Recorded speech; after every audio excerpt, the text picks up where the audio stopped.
first time we met, we hated each other. No, you didn't hate me. I hated you. The second time we met, you didn't even remember me. I did too. I remembered you.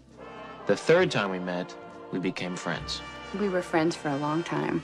And then we weren't. And then we fell in love. 3 months later, we got married. It only took 3 months. 12 years and 3 months.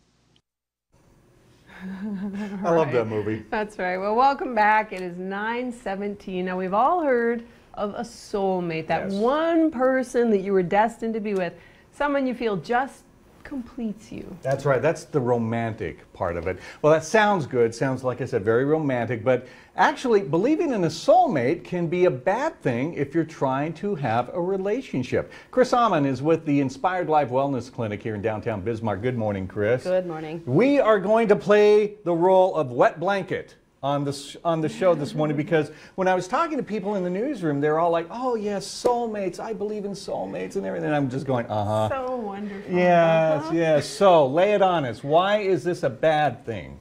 Well, if you actually believe that you can get into a relationship and it's a wonderful thing and it's always going to be wonderful, and not put the work into it, you're never going to have that relationship. There are various laws of attraction. You're attracted to people for physical reasons, emotional reasons, propinquity. Propinquity? Propinquity. What is that? I know. It just means proximity. If you're in the same area as somebody all the time, for instance, you live in the same apartment building, you cross each other's paths every once in a while. It's similar to the exposure theory of attraction.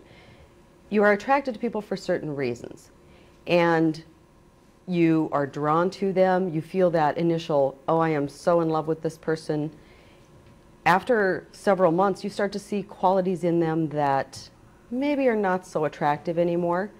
And if you start to focus on those, of course, it's no longer going to feel like that soulmate relationship. It's going to feel like, oh, I chose the wrong person and I'm going to just trash this relationship because they can't be my soulmate. But you know what we're talking about, though. You mentioned the proximity and things like that, the daily routine. But you've heard it. People will come to you and say, I've met someone, we immediately connected, and I feel like I know this person and we have a special connection. What's really going on?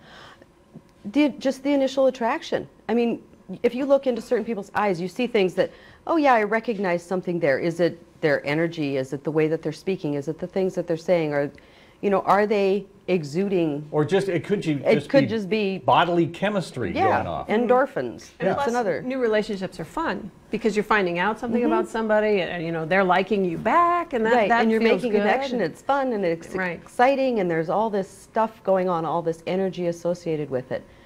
But that doesn't last forever. And that can be, you know, that high that you get from meeting a new person, I would imagine could be addictive. And so then you'd go from one new relationship to another. Right, because when it starts to fall off and you think, oh, I guess I must not be in love with them anymore because I find fault with the way they brush their teeth. You know, you move on to somebody else. Okay, I'm going to find somebody who has all of the qualities that I like. And not everybody's going to have all the qualities that you're attracted to. Does this mean that, you know, if you can't be with the one you love, love the one you're with? I mean, you know, that kind of thing? Well, a lot of it's a matter of perception and choice. I mean, love is actually a choice. You have to choose, okay, I'm going to stay in this relationship. If you choose to focus on all the negative things, what are you going to see? You're going to see negative. If you start to choose to focus on the positive things, you're going to see the positive things in that person. Okay, so that's something that you can learn. We'll talk more about that when we come back here in North Dakota today.